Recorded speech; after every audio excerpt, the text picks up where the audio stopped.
Ladies and gentlemen.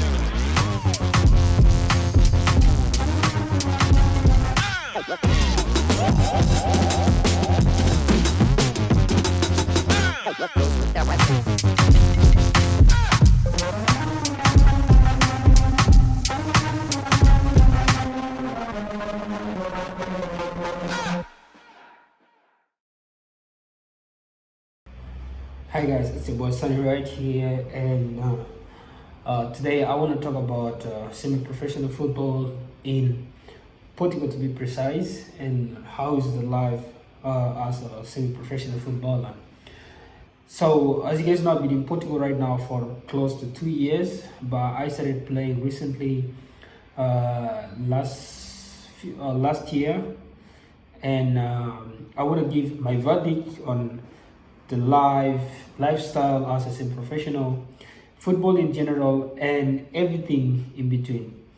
So first of all, when I came to Portugal, I just thought that I was going to go to a few trials here and there and just show that I was good enough, and somebody would give me an opportunity, and from there it would be easy pass to start to play. But along the way I realized that it wasn't actually as easy as it sounded to be, because in Portugal, first of all, the rules are very complicated. Whether you're a free agent or not, and you're coming from a different country, there has to be a transfer fee paid to the association. And in Portugal, to get the residency, unless you play for the first league or second league at least, or even maybe the third league, I don't know, that in that case, you are not going to get your residency on time. You have to wait until, like, for a year or two. You have to pay about 12 taxes or more for my case. And the reason for that was because the issue of residencies was 2 years behind due to the COVID that had stopped the government from issuing the residency permits. So when I realized that it was that complicated, and especially clubs at the same professional level, they do not make a lot of money, and for that reason they cannot sign you however much they want to sign you, because they do not have the budget to do that, unless you have an agent that was willing to invest in you, or if you have your money and then you pay. It is close to around 3,000 euros or 4,000 to cover everything, to cover your insurance, and you are usually going to be offered a professional contract, which means the club will be paying your social security and your taxes in that regard. So I had to, when I realized that quickly, I had to find a job to support myself. I was working as a mechanic for bikes. First of all, I worked at construction site, and I was fired from the construction site like after 11 days. And the money I made from there, I bought a laptop straight away. And I was like, let me do something with this. And when that happened, I started to try to save up, but still I was training every day, and I was finding teams to train with. A lot of teams were interested, but most of them, since they haven't dealt with foreigners at the semi-professional level, did not know exactly how to go about the situation or to register me. And one time I found, when I was very serious, I'd saved up money. I was like, I'm going to pay for my own transfer and get a club to sign in. I went to Alcaranense, and I finally, after like I think 2-3 days of the training there, I was able to sign there. But what I quickly came to realize was that most Alcaranense was a club where most agents or players coming from outside Africa, not Africa alone, like South America or anywhere in any part of the world, as long as it's outside Portugal or outside Europe, they go there as the first stepping stone. Because if you played in Portugal at least for the first time, it's now easier. The fee later on in card when you're going to the next club are going to be relatively lower. So I realized that was a club where like a lot of agents bring in players, and I came to quickly realize that we had more foreigners in the team than the local players. And at the time, at the senior level, you're only allowed to have 6 foreigners in the team, and we are maybe close to 10 foreigners. And we didn't even have a local goalkeeper, you see. And the goalkeeper we had was a junior team goalkeeper who was a Brazilian, and he would do both duties. On Saturday, he's playing for the junior team, and on Sunday, he's playing for the senior team. And at junior level, you really do not have any restriction. You can have the whole team as foreigners, and that was almost the case with Alcanense at the time. So we basically, I had to quit my job as a mechanic, and I just resumed, what do you call it, I just started to play. And the club had promised, they would get me a job. But I mean, along the way, that's when you start to realize so many things. And when they got me a job, they got us, me and the other foreign players that were looking to work to sustain themselves, especially if you didn't have an agent that was supporting you, anybody that was like backing you financially and everything. They got us a job at a factory, leather factory, for making shoes. So we worked there for a few times, and funny thing was, we worked ourselves out of retirement, we worked ourselves into unemployment, because we went there and we were working so fast that in less than 2 weeks there was no more job to do, and the company was like, well, we don't need you. And apparently we are not working there on a contract. We're just working there on the basis that the owner of the club, or the president of Alcanense, knew the owner of the company, and he just talked to them, because you cannot have two professions, like you cannot have two jobs at a time. I think that was the reason why we didn't sign contract, and this is a realization afterwards. But coming to first is, how is the football there? To be honest, the level is quite good, and the facilities, some teams had better facilities than others, but most of the teams had synthetics, and we were one of the few teams that had grass in Alcanense. And the other facilities, like the housing and everything, is very humbling. The food is very humbling, and there was barely any pay there. Okay, so that was the first club. There was really no pay there. So now I'm going to give you guys two different scenarios: a scenario where you're in a team where you get paid, and a scenario where you're in a team like where you barely make anything, but you're just eating, and that was that. So the quality of life there was really very humbling. If you came with high expectation, you'd be disappointed, or if somebody had promised you the world and you got there, you wouldn't even stay there for more than a week. Most people would leave, because it was just not what you expect coming when you are in Africa and you think somebody is playing in the same profession in Europe. It is not the conditions you expected. You would share a room with other people, and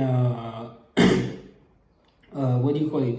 And the space is not that big, and there was no luxury there. It was just survival mode, basically. And I think that is it, especially at the same professional level. And while I was trying to get my feet there, because the level was also very good, I did not hit the ground running, and I was trying to hoop in and out of playing, and I eventually get to play, and I did my thing. But the quality of life there, you would wake up every day and you probably go run around the track, because they didn't want people to use the field, because it was the only field that the team had. The junior team used it for training, the senior team used it for training. At the same time, it's the one they use for matches for both junior and senior. So they were trying to preserve it, which is very understandable. So we'd run around the track a few times and then go to the gym. The gym didn't have much, but it just had the basic equipment. Not even the basic, but okay, whatever you needed to use. And that was that. Go train in the morning. If you don't want, you can stay and wait for training at night, and then train with everybody else. And if you have maybe a few euros on you, like how me and my friend Tomiko was like my best mate in the team, we would just get up every day and just go to a coffee shop and just sit there while time goes by until the next day's training. Alcanense was a very small city. There was really not much there, and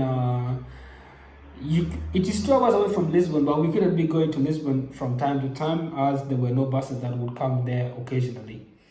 And I later moved on, and I came to Mercedes Cavaleiros, where I am currently, and I finished the second round of the season here. Mercedes is a little bit more lively city than Alcanense. And in that sense, Mercedes also had better facilities.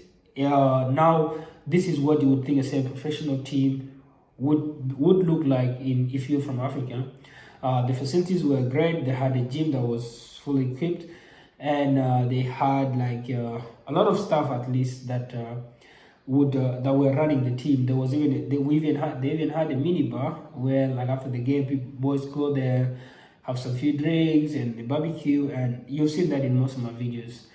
And the level here was also very good because most of the reason why the level here is better than is actually good is because most of these guys have the potential to even play professional, but they just do not want to commit themselves to that because of the uncertainty of playing professional football. Because in the case that you go to professional level and you play there maybe one season, and then at the end of the season maybe you didn't have an impressive season, and you now have to either drop down, and dropping down it means you have to look for a job while you're playing. Because at some professional level here, most of the players, for example in Macedo, all of them have jobs, and it's only me probably that doesn't have a job. I got a job, but I did not continue with it afterwards. And the reason for that is the pay is not so great. That's why the players hope for a job, so they have their full-time jobs, but they still get paid. The remunerations are based on how many games you played in a season, I mean in the month, and how many games you started. But I believe also some players have very different contracts depending on how reputable they are, because I don't believe all the players are the same in a team, as everybody was contracted differently, and probably people have better suitors elsewhere. So for you to have them sign for you, you must have offered them something bigger. And that's the situation. The quality of life is that it's very lonely thing. It's a very lonely place. You're always going to be by yourself because everybody else has a daytime job. And if you're just a player that is also trying to find a job, for example, my case, you're not going to run around looking for people to hang out with, because these people have their jobs and there's nothing you can do about it. They're only free probably on Saturdays, and mostly these are very family oriented people. They spend it with their families, and you have to find a way to like how do you call it, you have to find a way to go about your day. And luckily for me, my YouTube or the content creation has actually been able to be a big part of it. The people obviously in the city are a little bit they are more welcoming, and the problem is at the time the only people you find on the streets are probably like the older people that have retired, or you can hang. And then there's school kids that probably like just get out of a school break maybe around midday, and they just hang around to get some sun, and then after a few hours they have to go back to school. So generally life in some professional level in Portugal is very humbling. There is not much you can make. There's not much money. You cannot survive off the money that you make unless the team is like of course just having a house and food sounds like it's enough, but in reality it's not enough, because for example you need to pay phone, you need to buy groceries for yourself, or just any other thing that you need for yourself to survive as a human being. And the loneliness part is a big thing as well, and it doesn't offer you much except the exposure where you're just coming here to build yourself up for a while and then try to move away. This is like the best you can get here as a professional. So I would say the first thing is a very humbling place, because in Africa we used to think that in Europe it's heaven, or playing in Europe is already like you've made it. No, it's not the truth unless you've made it to a professional level, because here salaries are not so great. And if you're unlucky, you go to a team where you actually, some teams can go 3 months without even paying you the little they promised you. So you find it hard to get by, and it's stuff like this. But having been able to experience that, at least whatever I was promised, I'm able to get it on time.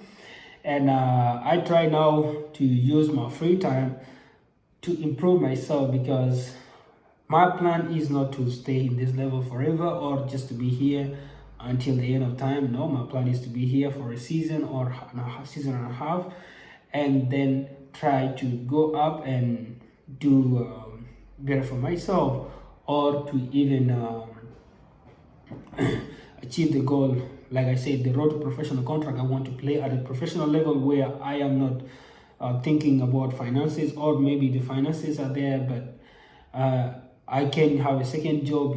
That's the in Portugal here is from the third league, I think, to the first league. Those are fully professional. The salaries are good, and there's bonuses as well. But from the fourth league to the fifth league where we are, it's not the best, of course, but for starters, yes, the football wise, it is really good.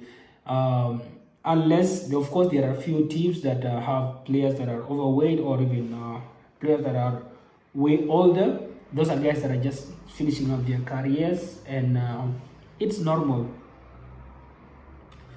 in that case. So that is my verdict on playing some professional football here. As I said, the level football wise is very good. It's very competitive because there's actually promotion and relegation involved at this level, and that makes it even very, like, there's a lot of pressure, and at least you get a few fans here and there. It's not like big crowd, but the community people, the people within the city where the team is located, always stand up. And usually these are just families of players and their friends that are usually turning up, and probably legends of the club. Those are the ones that usually turn up, so the crowd is not too big. And yeah, so that's what I could say about this semi-professional football in Portugal, to be precise. If you guys want something else for me to talk about, please click the comment down below, and I'll try to talk about it. So it's been me, your boy Sunny. Until then, goodbye.